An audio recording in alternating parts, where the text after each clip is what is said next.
大家好，有些朋友呢，他希望我讲讲这个关于 PayPal 的知识啊。首先，我现在打开这个 PayPal.com 的网站啊，其实不是美国的，是中国的啊。你看都简体中文是吧？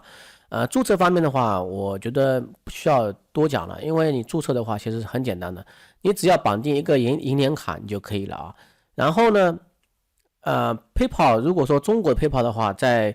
跟其他国家地区的 PayPal 是有些区别的。那因为配保公司针对不同的风险地方的话，它会制定一系列的规则啊。比如说中国配保，你收到付款的话，你新的配保是不允许立即提现的啊，可能会需要等待一些时间啊，比如等待这个付款款项1个月之后3个月之后，或者说当你这个配保接收过多少次之后，多少次交易之后，然后这个钱都正常而没有产生任何的就是交易纠纷然后呢，你就这个变成一个正常的收款账户了啊。按照以前的话，其实 PayPal 的话，你钱，别人那个美国人打钱给你之后，你可以立即提现啊。那么我这个 PayPal 的话，就是一个简体中文的中国区的 PayPal 的界面啊。那么我里面的话，其实也绑定了很多的信用卡这边的话，因为我很长时间没用了，所以说这边的话应该是一个付款的交易记录啊。然后我们点资金看一下。那么我们到达这个页面了啊，很多朋友会好奇为什么我会有港元或者有新台币啊？那是因为我曾经收到过这个港币跟那个新台币，所以说我产生这个现象啊。那么如果说你没有收到过这些货币的话，那你是不会显示的啊。然后呢，关联银行账户啊，这个我说实话我没有关联，因为我其实收到的款项啊，基本上我都花掉了啊。如果说你要提现的话，你要这边关联银行账户啊。然后呢，提现的话，你提现到中国的话，现在有几个方式啊，一个是连连支付吧，还有一个是关于那个电汇账户啊，我这边不打开了啊。你如果电汇的话，你这边输入银行名称、思维的付代码啊，思维的代码的话，我建议在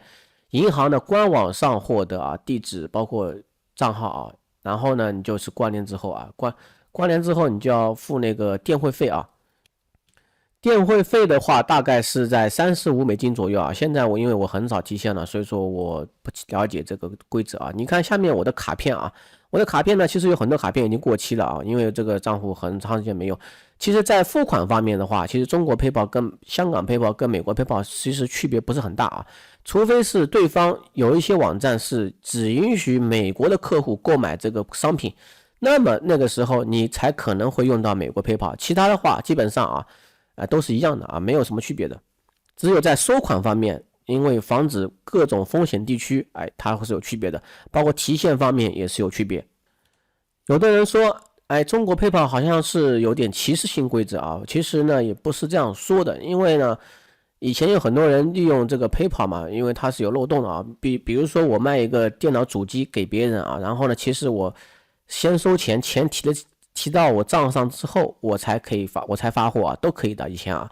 然后这样会产生什么现象呢？有的人不发货，有的人那个发个砖头过去，所以说会导致很多欺诈现象。所以说 PayPal 会现在提升了这些安全机制啊。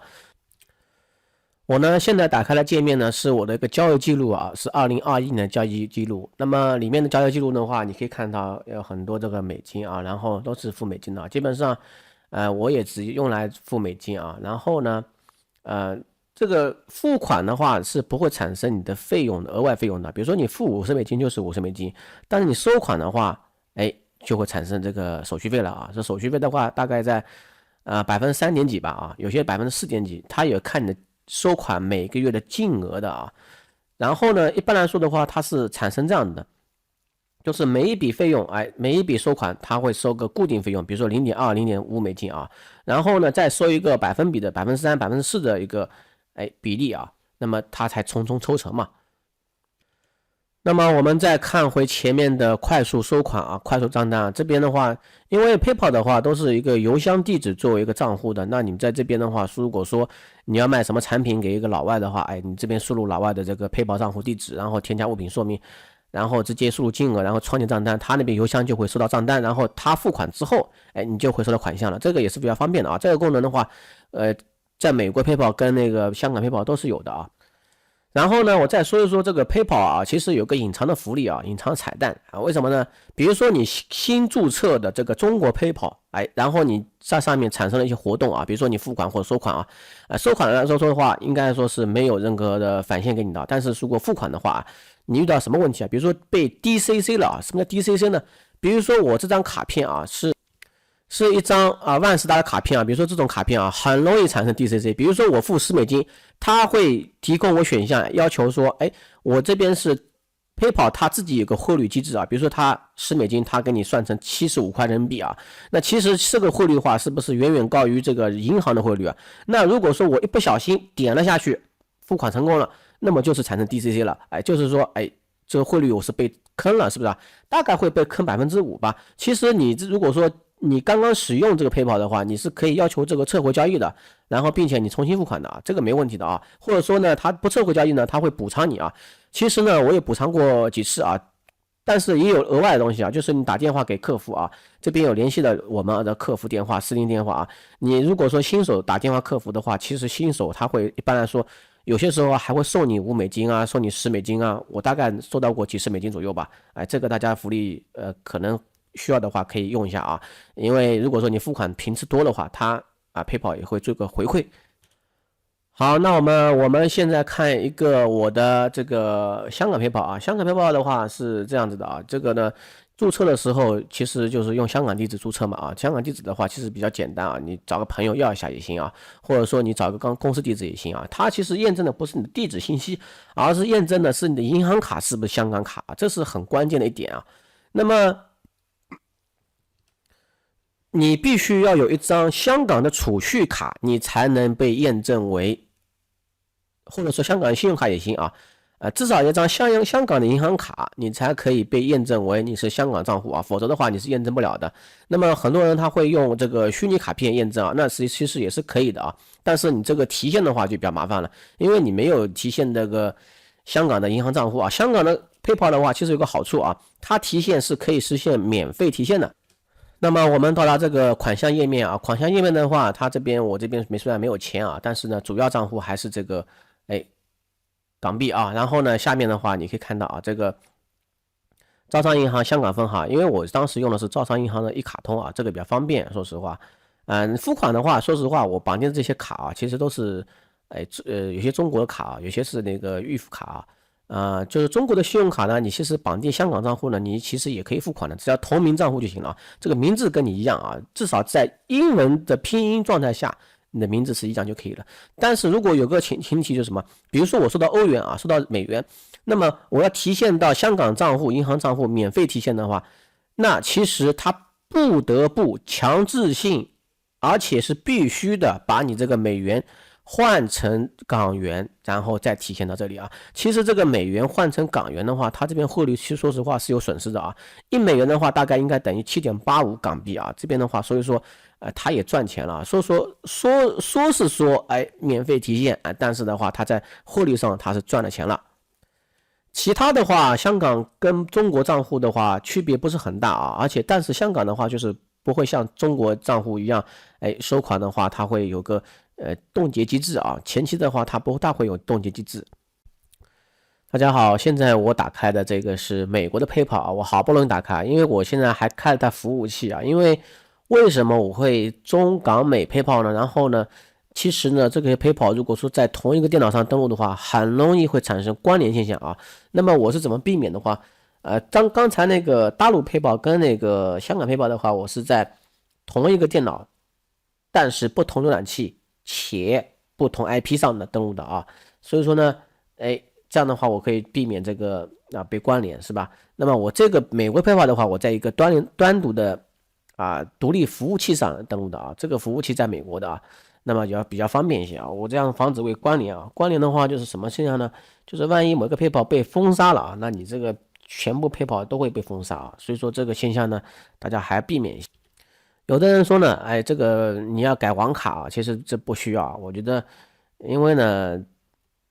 大家可以看一下这个浏览器获得你的哪些数据啊，其实它是获得不了你的网卡数据信息的。当然了，你如果说为了更安全的话，你可以换不同的 IP 跟不同的设备啊，那最好的啊。那么我们看我的美国 PayPal，美国 PayPal 的话就是，我这个美国 PayPal 的话，因为我是一个非美国居民嘛，所以说这个如果收款多的话，它还会让求你那个提交一个税表啊，比较麻烦一些啊。所以说呢，我这边的话，这不是经常用啊，很少用。刚才我还弄了半天，然后去恢复了密码啊。那美国 PayPal 的话有什么好处呢？首先来说的话，美国 PayPal 有经常有很多福利啊，送我$10啊，送我$5啊，然后让我来打开登录，然后点领取，真的有这样现象啊，就是声明一下就行了，就是可以领取了，然后直接可以提现了，就白白送你$10啊，真的有这种现象。还有你看这个啊，你看这个梅西百货它有4%的返现啊，你看都有是吧？这个所以说这个非常好用啊。如果说叠加这个返现，然后再加上那个返现的话，我觉得这个不知道能不能叠加啊。如果能叠加的话，那是非常好的一个玩法啊。那美国 PayPal 的话，最大好处就是一个购物上啊，购物上的话，你基本上不会被砍单啊，就是买东西的话不会被砍单，而且呢，美国 PayPal 呢，你提现到美国银行卡，那是完完全全是零费率的啊，币种也不用转换啊，你收到这个美元的话，你就是提现美元就行了。大家可以看一下啊，这个美国 PayPal 还有一个好处啊，它是可以交易数字货币啊，你可以看到啊，这个是合规的啊，要不然的话它官网上不会显示这种啊。那么在香港 PayPal 上和大陆 PayPal 上是没有这个选项的啊，所以说你要注意啊，这个如果说你要交易这种的话，你在这里交易停啊。大家好，这边的话，我这边打开了一个付款选项啊，你可以看到这个美国 PayPal 的话，它付款选项有很多种啊，两种应该说，它第一种的话是这个 这个为了买商品和服务啊，那么就是可以获得一个全额付款，还有一种的话，这个就可以，我直接给朋友转账跟家庭转账啊，这个的话手续费就好像是没有的，零手续费，但是它有限额的，可能一年的话只能付个几百美金吧啊，不是很多，但是呢，至少的话你手续费省了，所以说美国 PayPal 在这一点的话，真的做得非常好啊。但是这个的话，很多骗子啊，希望你选择这个，因为这的话，你选择这个之后付款的话，你是没法撤回的啊，你没法投诉的，因为你购买的不是商品，你是付给家庭或朋友了，转赠与形式了。另外想说的话，就是美国 PayPal 的话，它还有一个好处啊，它这边邀请朋友的话，你可以获得，就是你有$10奖励，他也有$10奖励啊，只要注册的话就有了啊。那么所以说它这个营销活动还是搞了很大的啊。另外的话，美国 PayPal 的话，它其实还有一张卡片给你啊，这张卡片的话，你可以获得一下。但是如果说你没有 SSN 的号啊，社会安全卡的话啊，以及那个 ITIN 号的话，你是没法获得的。如果至少你要有 ITIN 号，你可以获得这个卡啊。这个卡的话，说实话就是相当于绑定了一个 PayPal 的一个卡片啊，你可以在线下支付啊。它的话没有什么太大区别，就是它无非最大的好处就是在于它买东西购物基本上不砍单啊。最后呢，其实关于 PayPal 的这些一些玩法还有很多啊。其实，利用 PayPal 其实也可以赚一些小钱啊。为什么呢？你在这些转账过程中，比如说我3个 PayPal 互相转账啊，其实说实话还有可以，在营销活动啊好的时候，可以赚点钱啊。如果说未来有机会的话，我刚好可以趁机去讲啊。现在是没有这个机会啊。